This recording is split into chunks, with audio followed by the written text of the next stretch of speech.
हर हर महादेव नर्मदे हर दोस्तों, हम हैं अमरकंटक में। अमरकंटक का ये राम घाट है। देखिए आप, राम घाट वैसे वो आगे जो नया बनाया हुआ है उसको बोलते हैं। वहाँ भी जाएंगे, आपको दिखाएंगे, आप बने रहिए वीडियो में। और यहाँ पे ये पुराने वाले घाट की तरफ हम हैं। ये देखिए, यहाँ पे माता नर्मदा जी की रुद्र देहा मूर्ति यहाँ पे खड़ी की गई है। और ये पुष्कर कुंड बोलते हैं इसको। और आगे डैम बना के रोक दिया गया है। तो चलिए, आपने दर्शन कर लिए नर्मदा जी के। इस वीडियो में आपको बताएंगे जो पितृपक्ष चला हुआ है हमारा, इसका महत्व क्या है, इसमें आपके लाइफ में, आपके जीवन में इसका क्या महत्व है, और इसके वजह से कौन से काम बनते बिगड़ते हैं अगर पितृ दोष हो तो। पितृ दोष से रिलेटेड भी बात करेंगे, हम सारी जानकारी देंगे। और इसकी पूरी कथा, कहानी और कहाँ से शुरू हुआ और इसका महत्व क्या है और आपके जीवन में उसका लाभ कैसे हो सकता है, उसके उपाय भी सारे बताएंगे। तो चलिए शुरू करते हैं। हम पहले जानते हैं कि पितृपक्ष होता क्या है। पितृपक्ष भाद्रपद पूर्णिमा से सर्व पितृ अमावस्या तक जो 15 दिन होते हैं, उन 15 दिनों में इस 15 दिनों को पितृपक्ष बोला जाता है। वो इसलिए क्योंकि अपने पूर्वज, वो जो पितृ है, वो धरती पे आते हैं 15 दिन के लिए। वो धर्मराज जी के कहने पे आते हैं 15 दिन के लिए। तो वो किस लिए आते हैं, तो इस रिलेटेड एक महाभारत में कथा है। कर्ण के मृत्यु के बाद में कर्ण गया स्वर्ग में। कर्ण स्वर्ग में गए तो उनको वहाँ पे खाने को भोजन नहीं मिला, लेकिन उनको सोना और चांदी सब कुछ मिला, बाकी सब ऐश्वर्य मिला, लेकिन सिर्फ खाने को भोजन नहीं मिला। उसका कारण पूछा भगवान से कि कर्ण ने, कि भगवान ऐसा क्यों कि मुझे सिर्फ सोना चांदी मिल रहा है, खाना क्यों नहीं मिल रहा, बाकी सारी संपदा है मेरे पास में। तो भगवान ने जवाब दिया कि तुमने अपने जीवन में सबसे ज़्यादा यही दान किया है, जो दान किया है वही तुमको मिलेगा, या फिर अगले जन्म में, या फिर इस जन्म में, या तो फिर मरने के पश्चात। तो ये कारण रहा। लेकिन भगवान ने कर्ण जी को एक मौका ज़रूर दिया। वो बोले कि भाद्रपद पूर्णिमा को फिर से जाना, 15 दिन में जो जो तुम दान कर सकते हो वो अपने वंशजों से कराना, या तो फिर खुद करके आना शरीर में जाके। तो उनको तो शरीर प्राप्त हुआ था, लेकिन अभी अभी ऐसा नहीं होता है। अभी सिर्फ आत्माएं आती है, उनका वंशज करते हैं जो करना है। तो ऐसी एक कथा है। तो तब कर्ण आए धरती पे धर्मराज जी से परमिशन लेके। उन्होंने अन्न दान किया बहुत ज़्यादा, इस वजह से उनको बाद में 15 दिन बाद उनको भोजन मिलना शुरू हो चुका था। ऐसी एक कथा है महाभारत की। अब ये तो होगी पितृपक्ष की बात। अब आपको बताते हैं पितृदोष क्या होता है और आप कैसे पहचान सकते हो कि पितृदोष है कि नहीं है, ये भी बताता हूँ और उसका उपाय भी बताऊँगा। जब आपके घर में अशांति हो, धार्मिक कार्यों में बहुत ज़्यादा खंड पड़ता हो उसमें, और संतान सुख नहीं मिलता आपको तब। और एक और चीज़ है, सपनों में पितरों का दिखना, या तो फिर अपने पूर्वजों का दिखना, वो कुछ ना कुछ मांग करना, ये सारे कारण पितृदोष के हो सकते हैं। तो ये है तो मेजर ही कारण। आर्थिक संबंधित प्रॉब्लम भी, अर्थ संबंधित प्रॉब्लम भी आते हैं। तो ये है तो पितरों की मेजर ही प्रॉब्लम होती है। और ये आप पहचान कैसे सकते हैं, या तो फिर इन लक्षणों से पहचान सकते हैं, या तो फिर अपनी कुंडली में लिखा होता है कि मैक्सिमम हम चीज़ें ऐसी करते हैं कभी कभी परिवार में कि हम अपने बड़ों को, पूर्वजों को खुश नहीं रखते, अन्याय करते हैं किसी किसी के साथ में। तो फिर वो अन्याय वो अपने मन में लेके आत्मा के साथ में वो विचार विवेक उनका चला जाता है साथ में ही। और जब आते हैं धरती पे तभी वो अपने साथ में बिगाड़ना, या तो फिर कुछ ऐसा करना, या तो फिर अपने कार्यों में खंड डालना, ये सारी चीज़ें होती रहती है पितरों के कोप के कारण। तो इसका इलाज भी बताता हूँ आप।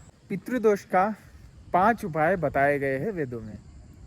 पहला उपाय है पिंडदान, दूसरा श्राद्ध, फिर तर्पण, फिर दान, और 5वां है सात्विक आचरण। ठीक है, ये ऐसे उपाय बताए गए हैं। और सबसे बढ़िया उपाय और सिंपल उपाय भी एक है, वो है जानवरों को खाना खिलाना है, पक्षियों को दाना देना। ये उपाय है। उसका भी कारण है दोस्तों। क्या कारण है पता है? जब वो 15 दिन में आते हैं, पिंडदान हम जब करते हैं तब मृत्यु पश्चात कौवे को हम खाना खिलाते हैं। जब किसी की मृत्यु हो जाती है तो पिंडदान, जब कौवा जब तक उस पिंड को छूता नहीं तब तक वो पूरी तृप्त आत्मा नहीं मानी जाती। और हम जब श्राद्ध करते हैं इस पितृपक्ष में तब भी कौवे को खाना खिलाते हैं। वो एक कारण है सिर्फ कौवे को खाना खिलाना, लेकिन ऐसे बहुत सारे कारण हैं और सभी प्राणियों के लिए है ये। क्यों प्राणियों को दिया जाता है, कुत्ते को, गाय को, पितृपक्ष में इनको दान करना, खिलाना बहुत ज़्यादा महत्व देते हैं इस चीज़ को। क्यों देते हैं? क्योंकि पितृ जो हमारे हैं वो आत्मा है। आत्मा के लिए आने के लिए शरीर चाहिए होता है। जब पृथ्वी मृत्यु लोक में आए तो वो आत्मा किसी जानवर के शरीर में आती है, फिर वो अपने दरवाजे तक पहुंचती है जहां उसका घर होगा। तो इस हिसाब से इन जानवरों को खाना खिलाना मतलब आपके पितरों को खाना खिलाना हुआ। तो इसका ये कारण है। हम जब पितरों को पितृपक्ष में दान करते हैं तो ये कारण है। अब पिंडदान, तर्पण और श्राद्ध, ये तीनों चीज़ें तो आप घर पे कर सकते हैं, या तो फिर बाहर भी कर सकते हैं, या तो फिर किसी ऐसे नर्मदा जी के किनारे, गंगा जी के किनारे, किसी भी बहते जलाशय के पास में आप कर सकते हैं। तो राम राम इंडिया भी पितृपक्ष में हम अपने पूर्वजों को और आपके पूर्वजों के लिए भी कुछ करना चाहते हैं, तो हम कर रहे हैं। और कल से हम करना शुरू कर रहे हैं, क्योंकि पूर्णिमा से अभी तक सर्व पितृ अमावस्या तक लगभग 5-6 दिन रह चुके हैं। तो इन 6 दिनों में हम करना चाहते हैं कि यहाँ पे बंदर और मछलियाँ हैं और भी गाय वगैरह है अमरकंटक में, तो इस तीर्थ क्षेत्र में हम यहाँ पे उनको दान करना चाहते हैं और उनको खिलाना भी चाहते हैं। तो इस कार्यक्रम में हमारा साथ कुछ मित्रों ने भी दिया है, उन्होंने भाग लिया है इसमें। और एक बात बताना चाहता हूँ कि हम तर्पण करने वाले हैं, पितरों का तर्पण। तो उस तर्पण कार्य में देखिए, आपको कुछ भी नहीं करना है, आपको सिर्फ इतना करना है कि आपके पितरों का नाम, किस डेट में वो मृत्यु को प्राप्त हुए थे वो डेट लिखनी है, पितरों का नाम लिखना है, मतलब आपने पूर्वजों का नाम जिनके नाम से करना है, और दान करना है तो उनका नाम लिखना पड़ेगा, ठीक, और उनका गोत्र लिखना पड़ेगा। गोत्र नहीं पता तो भी कोई बात नहीं है, और उनकी मृत्यु की तारीख वो भी पता नहीं है तो भी कोई बात नहीं है। क्योंकि एक नियम और है, जिनकी मृत्यु की तारीख पता नहीं है वो सर्वपितृ अमावस्या में लास्ट में उनकी उस अमावस्या में सबके तर्पण हो सकते हैं। पिंडदान भी हो सकता है, श्राद्ध भी हो सकता है सर्वपितृ अमावस्या में। तो ये सारा रूल है जी। तो राम राम इंडिया के इस पुण्य कार्य में भाग लेने के लिए आपको करना क्या है? आपको सिर्फ ज़्यादा कुछ नहीं करना है, आपको मुझे कॉल करना है नंबर दे दूंगा मैं, कॉल करके आपको बताना है, या तो फिर मुझे व्हाट्सएप करना है। व्हाट्सएप करने से क्या हो जाएगा, आपका वो याद रह जाएगा और मैं पूरे सबके नाम नोट कर लूँगा। वो नाम नोट करके फिर उनके नाम से तर्पण करेंगे हम नर्मदा जी में, सीधा नर्मदा जी में करेंगे, और तीर्थराज अमरकंटक में करने वाले हैं। तो ये मेरे पूर्वजों के लिए भी अच्छा रहेगा और आपके लिए भी अच्छा रहेगा। तो हम जानवरों को जो दान करने वाले हैं उनके बारे में बताता हूँ। मैं जानवरों को तो करने ही वाला हूँ, लेकिन यहाँ पे जंगलों में कुछ साधु महात्मा है, तो उनके लिए भी लेके जाने वाला हूँ। सीधा लेके जाऊँगा मैं, सीधा मतलब कच्चा अन्न, अनाज, ऐसा कुछ लेके जाऊंगा, और उनको ज़रूरत के सामान, दालें, चीनी, गुड़, चाय पत्ती, ये सब लेके जाऊंगा। तो वो सारी चीज़ें मैं दिखाऊंगा कि मैं कहाँ कहाँ ले जा रहा हूँ, कैसे कैसे ले जा रहा हूँ। और वो पितृपक्ष के बाद में सारी वीडियो डालूंगा वो, क्योंकि वो उस टाइम में कार्य भी बहुत सारे हैं। मैं बहुत जल्दी में ये वीडियो भी बना रहा हूँ, क्योंकि आपको पता लगे कि मैं क्या कर रहा हूँ, ठीक है। तो वो उसके पितृपक्ष के बाद में वो सारी आपको वीडियो मिल जाएंगी, मैंने किया कहाँ कहाँ गए हम और किस किस को दिया, क्या क्या किया, ये सब सारी चीज़ें जितनी रिकॉर्ड कर पाऊँगा उतना मैं करके डालूँगा, ठीक है। अगर आप तर्पण करा रहे हो, ठीक है, कि मेरे से भी या फिर किसी से भी, तो उसको दान देना बनता है, अनिवार्य है वो, ठीक है, देना ही पड़ता है। तो अगर आप मेरे से कराएंगे तो आपको ज़्यादा दान नहीं देना है, ज़्यादा इतना भी कुछ नहीं देना है। आप 11 रुपये भी डाल सकते हैं, 101 रुपये भी डाल सकते हैं, और कितना भी डाल सकते हैं आप, ठीक है, आपके ऊपर है सारा कुछ। वैसे भी वो दान का मैं क्या करने वाला हूँ, क्योंकि हम साधु भोजी कराएंगे, साधु जी को खिलाएंगे। जैसे जंगलों में रहते हैं बहुत सारे, यहाँ पे मुझे जान पहचान हो चुकी है ऑलमोस्ट, तो उधर जाऊँगा, उनको देंगे। और रही बात, बंदर भी है यहाँ पे और गाय भी है, तो वो करते रहेंगे हम उसी दान से। तो आप कितना भी डाल सकते हैं, कितना भी कर सकते हैं, ऐसा कर सकते हैं। बाकी कम से कम 11 रुपये तो आपको देना पड़ेगा, क्योंकि वो रूल है ना, रूल हम कुछ नहीं कर सकते, ठीक है। जिसको कराना है और जिसको हाँ दान या फिर दक्षिणा वगैरह करना है तो आप वो भी बता सकते हैं, वो भी कर देंगे। ठीक है, तो ऐसी छोटी सी हम एक पुण्य कार्य हम श्राद्ध पक्ष में राम राम इंडिया की तरफ से कर रहे हैं। तो आपको जिसको भाग लेना है वो मुझसे कांटेक्ट करिए, व्हाट्सएप भी करिए, मुझे कॉल नहीं लगा तो व्हाट्सएप पे मैसेज कर दीजिए, क्योंकि आपको नाम लिखना ज़रूरी है। नाम नहीं लिखोगे तो वो उनके नाम से नहीं जाएगा, उनके नाम से कराना है, जिसके भी नाम से कराना है तो उसका नाम लिखना पड़ेगा आपको। ठीक है, तो चलिए आज के लिए इतना ही, और मैं रामघाट दिखाता हूँ आपको, वहाँ जाके दिखाऊँगा आपको।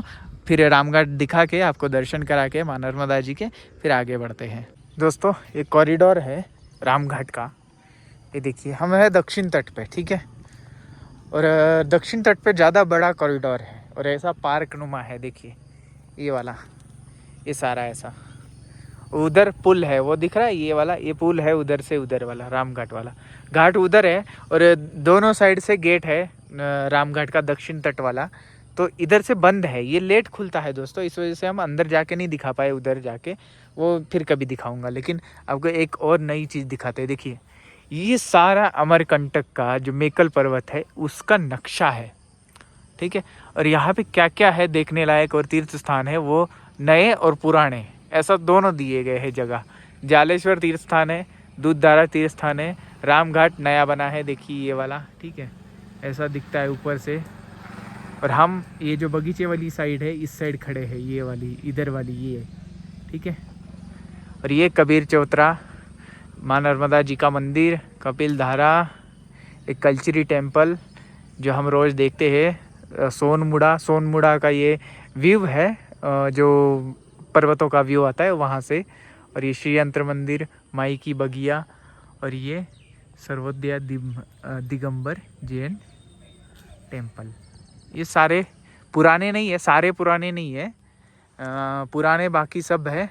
रामघाट नया है। ठीक है, बाकी सब पुराने ही है। और ये श्री यंत्र मंदिर ये वाला। ठीक है, बाकी सब पुराने हैं। और ये सारा नक्शा है, ऊपर से भी ऐसा ही दिखता है, ये गूगल मैप का नक्शा है। ठीक है, ये लगा हुआ है इधर ही, आप कभी भी आके देख सकते हैं, लिस्ट भी आराम से मिल जाती है यहाँ की। और ये देखिए आज का मौसम बड़ा सुंदर। तो कैसा लगता है राम राम इंडिया चैनल, आप बताइए ज़रूर। और आपको क्या क्या जानकारी और चाहिए ये भी बताइए। अपनी थोड़ी सी वीडियो परिक्रमा की थोड़ी सी लेट चल रही है, क्योंकि मुझे एडिटिंग का समय थोड़ा मिल नहीं रहा है, तो इस वजह से आप थोड़ा सा मैनेज कर लीजिए। लेकिन मैं डालूंगा, पूरी डाल दूंगा। अभी आगे आएंगी, आपको देखते रहिए राम राम इंडिया को और सब्सक्राइब कर लीजिए। तो चलिए आज के लिए इतना ही, और कुछ जानकारी देंगे आपको अमरकंटक के बारे में, वो आगे आने के समय पे देंगे। ठीक है, लीजिए आपको पितृपक्ष में ये नर्मदा जी के साक्षात दर्शन मेन नर्मदा जी के कुंड से। ये देखिए माई का ये सुंदर मंदिर और ये सुंदर नज़ारा देखने के लिए सभी लोग तरसते रहते हैं। वही है सुंदर सा कुंड और सुंदर जगह, आदि काल से हमेशा जीवंत रहने वाली ये जगह। देखिए ये जो शिखर है माँ नर्मदा जी के मेन मंदिर का शिखर है ये। और यहाँ पे अमरकंटेश्वर महादेव ये वाले। ठीक है, आपको शिखर दर्शन करा दिए हैं, क्योंकि हम उधर नहीं जा सकते। ये जो दिख रहा है ना ये वाला, इससे उधर नहीं जा सकते, क्योंकि इधर ही माई की धारा है एक, इस साइड इधर। ठीक है, इधर अब हम इधर से लेके इस कोने तक हमारा परिक्रमावासी का एरिया मान सकते हैं, ये वाला कोना। ठीक है, यहीं पे बैठ के हम दर्शन कर सकते हैं, यहीं पे बैठ के पूजा वगैरह कर सकते हैं। तो ज़्यादा हम उधर तक नहीं जा सकते। तो ऐसा ये सुंदर सा जगह। और बाकी माई का कुंड हमेशा साफ़ करते रहते हैं, इसलिए बड़ा आनंद आता है यहाँ पे बैठने का, देखने का, और सब शांत रहता है। पितृपक्ष के उपलक्ष्य में ये आपको पावन दर्शन। और माई से हम निवेदन करेंगे सभी के पितरों को, सभी के पूर्वजों को हमेशा हमेशा शांति उनके आत्मा को मिले और सभी की आत्माएं शांत रहे।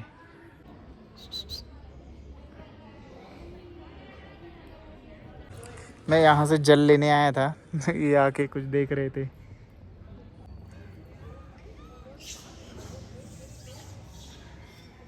हो रहे माई के दर्शन।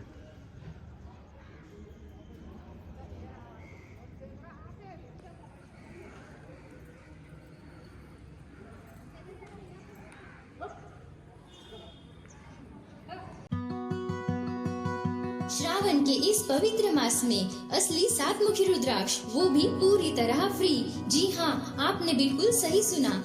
अब पाइए असली प्रमाणित रुद्राक्ष, सभी प्रकार की पवित्र मालाएं, स्फटिक और नर्मदेश्वर शिवलिंग, साथ ही सभी राशि के रत्न एक ही जगह पर, only on Ram Ram India. इतना ही नहीं, हम आपको देते हैं जन्म कुंडली विश्लेषण, नियम और मंत्रों का विशेष मार्गदर्शन भी। तो फिर देरी किस बात की, 8988651002 इस नंबर पर कॉल या मैसेज करके आज ही ऑर्डर करें। ₹1100 या अधिक के ऑर्डर पर पाइए असली 7 मुखी रुद्राक्ष बिल्कुल फ्री में। हर हर महादेव।